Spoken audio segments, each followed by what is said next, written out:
வணக்கம் நேர்களே, இது ஷர்மிளா டாக்கேஸ். நான் உங்கள் டாக்டர் ஷர்மிளா. நேத்து சமூக வலைதளங்களை பார்த்தீங்கன்னா, எம்பி சு வெங்கடேசன் அவர்கள் ஒரு பதிவு போட்டிருந்தாரு. அதாவது இந்த ஒன்றிய அரசு 75 ஆண்டுகள் ஆயிடுச்சு இந்த கான்ஸ்டிடியூஷன் ஃபார்ம் பண்ணி அப்படிங்கிறதுக்காக. அந்த 75 ஆண்டுகள் இந்த அரசியலமைப்பு சட்டத்தை கொண்டாடுவதற்காக ஒரு கேலண்டர் வந்து அவங்க ரிலீஸ் பண்றாங்க. இந்த கேலண்டர்ல பாத்தீங்கன்னா, இந்த கான்ஸ்டிடியூஷனுடைய ஒரிஜினல் டிராஃப்ட் இருக்கு இல்லையா, அந்த டிராஃப்டை வடிவமைத்த அந்த ஆர்டிசன்ஸ், அந்த கலைஞர்ஸ், அந்த கேலிகிராஃபர்ஸ் இவங்களெல்லாம் வந்து சிறப்புக்கும் வகையில் ஒரு கேலண்டர் ரிலீஸ் பண்றோம் அப்படின்னு சொல்லி ஒரு கேலண்டர் ரிலீஸ் பண்ணியிருக்கிறாங்க. ஆனா அன்பார்ச்சுனேட்லி நீங்க பாத்தீங்கன்னா, இந்த கேலண்டர்ல 2 முக்கியமான நபர்களுடைய முகமும் இல்லை, பெயரும் இல்லை. அவங்கள வந்து அவங்களுடைய கான்ட்ரிபியூஷன்ஸ் வந்து இருட்டடிப்பு செய்யப்பட்டிருக்கிறது அப்படிங்கிறதை சுட்டிக்காட்டி சு வெங்கடேசன் அவர்கள் ஒரு பதிவு போட்டிருக்கிறார். அவர் என்ன கேட்கிறாரு, 75 வருடங்கள் கான்ஸ்டிடியூஷன் பிறந்து 25 வருடங்கள் ஆயிடுச்சு அப்படிங்கிறத நீங்க கொண்டாடுறீங்க. இந்த கேலண்டர் மூலமா முதல் டிராஃப்ட் வடித்த அந்த கான்ஸ்டிடியூஷனை வடிவமைத்த, அதற்கு ஒரு உருவம் கொடுத்த அந்த ஆர்டிசன்ஸை வந்து நீங்க போற்றணும் அப்படிங்கிற வரையில கேலண்டர் ரிலீஸ் பண்றீங்க. இதெல்லாம் ரொம்ப சந்தோஷம். அவங்களோட கான்ட்ரிபியூஷன்ஸை எந்த விதத்திலையும் நாங்க குறைச்சு மதிப்பிடல. ஆனா இந்த சுதந்திரத்தை வாங்கி கொடுத்து இப்படி ஒரு அரசியல் அமைப்பு சட்டத்தை உருவாக்கிய 2 முக்கியமான நபர்களை இதுல இருந்து நீங்க விட்டுட்டீங்களே. இத கான்சியஸா நீங்க பண்றீங்க. ஏன்னா இந்த 2 நபர்கள் உங்களுக்கு பிடிக்காதவர்கள், உங்கள் சித்தாந்தத்திற்கு எதிரானவர்கள். யாரு 2 பேரை இவங்க விட்டுருக்காங்க தெரியுமா? ஒண்ணு, கத்தியின்றி ரத்தமின்றி அறவழியில் போராடி இந்தியாவுக்கு சுதந்திரம் வாங்கி கொடுத்த அண்ணல் மகாத்மா காந்தி அவர்கள். இன்னொன்னு, ஒடுக்கப்பட்ட மக்கள் எந்த சமூகத்தை சேர்ந்தவர்களாக இருந்தாலும் அவர்களுடைய உரிமைகளுக்காக போராடிய, இந்த நாட்டுக்கு அரசியல் அமைப்பு சட்டத்தை வடிவமைத்து கொடுத்த அண்ணல் புரட்சியாளர் அம்பேத்கர் அவர்கள். இவங்க 2 பேரோட படமோ பெயரோ அந்த கேலண்டர்ல இல்ல. மேடை மேடையா பேசுறாங்கல்ல, நாங்க மகாத்மா காந்தியை மதிக்கிறோம், நாங்க அம்பேத்கரை மதிக்கிறோம், நாங்க மதிக்கிற மாதிரி அம்பேத்கரை யாரும் மதிக்கல, அம்பேத்கர் வந்து ஒரு ஹிந்துத்துவ ஐகான் அப்படின்னு சொல்லி மகாத்மா காந்தியோட ஐடென்டிட்டியும் அம்பேத்கருடைய ஐடென்டிட்டியும் ஹைஜாக் பண்ண நினைக்குது இல்ல இந்த சங்கி கூட்டம். ஆனா உண்மையிலேயே மகாத்மா காந்திக்கோ அம்பேத்கருக்கோ இவங்க எவ்வளவு மரியாதை கொடுக்குறாங்க அப்படிங்கிறது இவர்களுடைய செயல்பாடுகள்ல இருந்து எவ்வளவு அழகா தெரியுது பாருங்க நமக்கு. பார்லிமெண்ட் முன்னால மகாத்மா காந்தி, அம்பேத்கர் 2 பேரோட சிலை இருந்ததுங்க.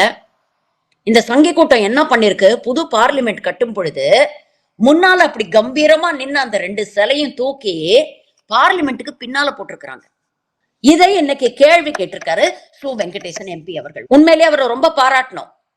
ஏன்னா இந்த விஷயத்தை சுட்டி காட்டி, இதுதான் மகாத்மா காந்தி மேலேயோ அம்பேத்கர் மேலேயோ நீங்க வச்சிருக்கிற மரியாதையா, இந்த கேலண்டரை வாபஸ் வாங்குங்க, மறுபடியும் அவங்களுடைய படத்தை இணைத்து இந்த கேலண்டரை வெளியிடுங்க அப்படின்னு அவர் வந்து ஓம் பிர்லா ஸ்பீக்கருக்கு ஒரு லெட்டர் எழுதியிருக்கிறார். இத பத்தி எல்லாம் மீடியா பேசாது. 75 வருஷம் கான்ஸ்டிடியூஷன் ஆனர் பண்றதுக்காக ஒரு கேலண்டர் ரிலீஸ் பண்ணிருக்கீங்களே, அதுல மகாத்மா காந்தி போட்டோ இல்லையே, அம்பேத்கர் போட்டோ இல்லையே, அவங்களோட மென்ஷன் இல்லையே, அவங்களோட கான்ட்ரிபியூஷன்ஸை பத்தி எதுவுமே இல்லையே, இதெல்லாம் ஏன் செய்யறீங்க அப்படின்னு ஒரு கோதி மீடியாவும் இந்த மோடி அரசாங்கத்தை கேள்வி கேட்காது. ஏன்னா கேள்வி கேட்கறதுக்கு அவங்களுக்கு முதுகெலும்பு இல்ல, என்னைக்கோ வெல போயிட்டாங்க. இப்போ நாம சண்டை போட வேண்டியது கம்யூனிசம் பெருசா, அம்பேத்கரியம் பெருசா, திராவிடம் பெருசா, தமிழ் தேசியம் பெருசா, இது இல்ல நம்மளுடைய சண்டை.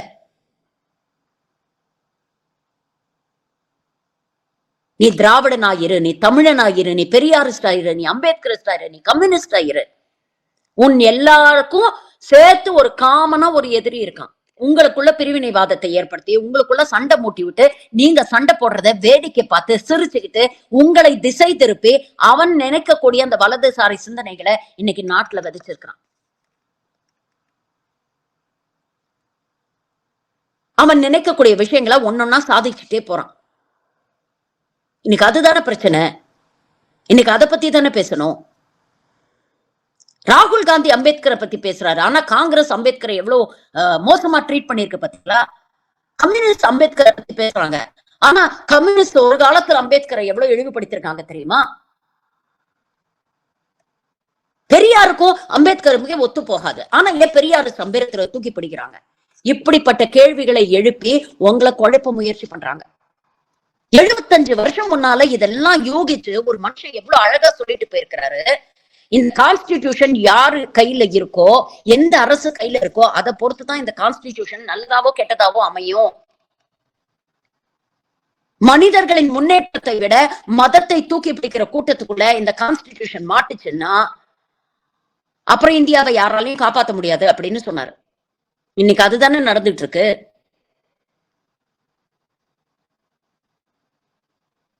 இங்க இருக்கக்கூடிய மக்களின் முன்னேற்றத்தை விட மதத்தை பாதுகாக்கிறதுல தானே இந்த அரசாங்கம் அதிக கவனம் செலுத்துது.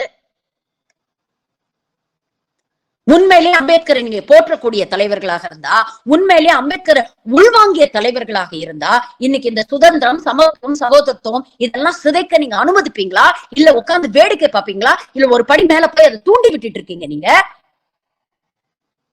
உங்களுக்கெல்லாம் புரட்சியாளர் அம்பேத்கருடைய பெயரை சொல்ல கூட யோகியதை இல்லை. அப்படி நீங்க அம்பேத்கர் அம்பேத்கர் அம்பேத்கர்னு சொல்றதுலாம் ஒரு ஃபேஷனா போயிடுச்சுன்னு பேசுறீங்க. ஒரு விஷயத்தை தெளிவா புரிஞ்சுக்கங்க மக்களே. வலதுசாரி சிந்தனைக்கு எதிராக எத்தனையோ சிந்தனைகள் இருக்கு. கம்யூனிசம் இருக்கு, அம்பேத்கரியம் இருக்கு, பெரியாரிசம் இருக்கு, எவ்வளவு விஷயங்கள் இருக்கு. ஆனா ஏன் பெரியார், அம்பேத்கர், மார்க்ஸ் போன்றவர்களை எல்லாம் நம்ம ஒரே தளத்துல வைக்கிறோம்னா, எல்லாருடைய கொள்கைக்கு பின்னாலுமே இருக்கக்கூடிய காமன் த்ரெட் உழைக்கும் மக்களுக்கு, ஒடுக்கப்பட்ட மக்களுக்கு அவர்களுடைய உரிமைகளை மீட்டுக் கொடுக்கணும், அவங்களை அரசியல் படுத்தணும், அதிகாரத்தை அவங்க கையில கொடுக்கணும் அப்படிங்கிறதுதான் எல்லா தலைவர்களோட காமன் த்ரெட்டும். அப்படி இருக்கும் பொழுது உங்களுக்குள்ள இருக்கக்கூடிய சின்ன சின்ன முரண்பாடுகளை தயவு செஞ்சு களைஞ்சிட்டு சமூக நீதி சமூகங்களா ஒன்று கூடி ஒரு பரந்த விருந்த பார்வையோட நம்மளோட காமன் எதிரி இவங்கதான், இந்த வலதுசாரி சிந்தனையை நம்ம வீழ்த்தணும் அப்படின்னு என்னைக்கு நீங்க எல்லாம் வந்து ஒற்றுமையா களத்துல நிக்கிறீங்களோ அன்னைக்குதான் இந்த சங்கி கூட்டத்துக்கு ஒரு முடிவரையை எழுத முடியும். இல்லைன்னா உங்களை பிரிச்சு உங்களுக்குள்ள சண்டையை மூட்டி விட்டு அதுல குளிர்காஞ்சு இவங்களுடைய அஜெண்டாவை நிறைவேற்றிக்கிட்டு போய்கிட்டே இருப்பாங்க. இன்னும் 10 வருஷம் இல்ல 20 வருஷம் ஆனாலும் இந்த சங்கி கூட்டத்தை ஆட்சியில இருந்து இறக்க முடியாது. அந்த புரிதல் என்னைக்கு வருதோ அது வரைக்கும் என்னை போன்றவர்கள் நாங்க பேசிக்கிட்டே இருப்போம்.